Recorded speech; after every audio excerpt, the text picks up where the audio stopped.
Price the Lord. Grace of Karunya என்ற ஊழியத்தின் மூலம் உங்கள் அனைவரையும் மீண்டுமாய் வாழ்த்தி அன்போடு கூட வரவேற்கிறோம்.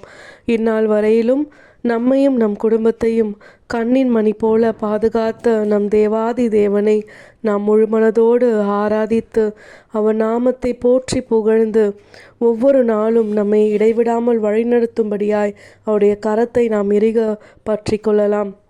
ஆண்டவரே, நீங்கள் மட்டும்தான் என்னை அதிகமாக நேசிக்க முடியும், உங்களால் மட்டும்தான் எனக்கு என்ன தேவைன்னு நாங்கள் சொல்லாமையே புரிஞ்சுக்க முடியும்னு சொல்லி நம்முடைய ஆழ் மனசில் யோசனைகள் இருந்தாலும் நம்ம என்ன பண்ணுவோம் தெரியுமா? அடிக்கடி நிலையில்லாத அன்புக்கு பின்னாடி ஓடிடுவோம். மனுஷங்களுடைய அன்பை தேடி அவர்கள் நம்மளை பார்க்க மாட்டாங்களா, அவங்க நம்மளை விசாரிக்க மாட்டாங்களான்னு சொல்லி நம்முடைய மனசு ஏங்குங்க. ஏன்னா நம்ம உலக மனுஷங்க இல்லையா? என்னதான் ஆண்டவருடைய அன்பு அதிகம்னு தெரிஞ்சாலும் மனுஷருடைய அன்புக்காக தாங்க நம்ம ஏங்கி நிற்கிறோம். இந்த நாளிலும் கூட ஆண்டவரே, உங்களுடைய அன்பை எங்களுக்கு நீங்கள் முழுசாக தந்திருக்கீங்க, ஆனால் என்னுடைய அன்பை நாங்கள் உங்களுக்கு முழுசாக தரலையே, அதற்காக என்னை மன்னிச்சிடுங்க இயேசுப்பான்னு நம்ம கேட்போம். அதே போல் இன்றைய நாளிலும் நாமும் ஒரு சில முயற்சிகளை செய்து ஆண்டவருடைய பாதத்தில் அமர்ந்து வேதத்தை படித்து ஜெபம் பண்ணி ஆண்டவருடைய அன்பிற்கு ஈடாய் நாம் எண்ணத்தை செலுத்த முடியும்னு நிதானமாக யோசித்து ஆண்டவரிடத்தில் நாம் கேட்கும் பொழுது அவர் நமக்கு அநேக காரியங்களை வெளிப்படுத்துவார். அதே போல் உண்மையான அன்பு எதுனோ அவர் நமக்கு வெளிப்படுத்தி கொடுப்பாருங்க. உண்மை போல யாருண்டு, நன்மை செய்ய நீருண்டு, உம்மைத்தானே நம்புவேன் என் தேவா. உம்மை போல யாருண்டு, நன்மை செய்ய நீருண்டு, உம்மைதானே நம்புவேன் என் தேவா. உம்மைதான் இந்த வாழ்வில் ஆதாரமாய் நினைத்து உள்ளேன், நீரில்லா இந்த வாழ்க்கை வீணாய்த்தானே போகுதையா.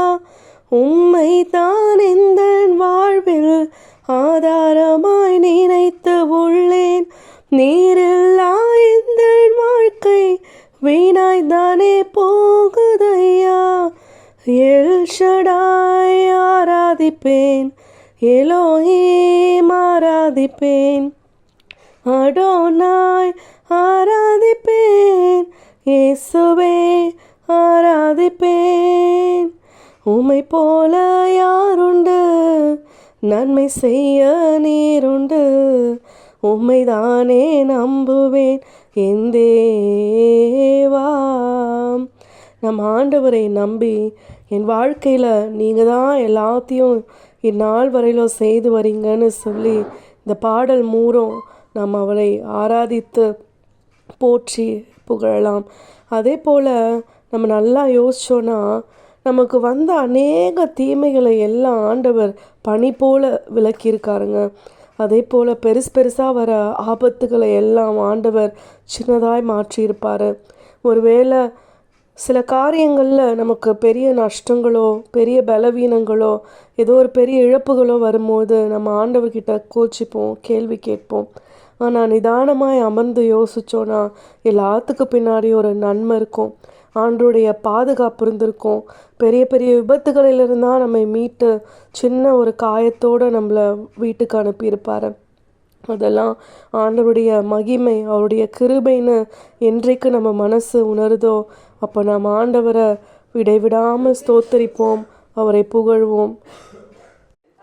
ஆண்டவருக்கு நன்றியை செலுத்தி அவருடைய கரத்தை நாம் இறுக பிடித்து இந்த வருடம் முடிவதற்குள்ளாய் ஆண்டவரிடத்தில் வைராக்கியமாய் கேட்டு நம் வாழ்க்கையில் எல்லா நன்மைகளையும் பெற்றுக்கொள்வோமா? ஆமேன்.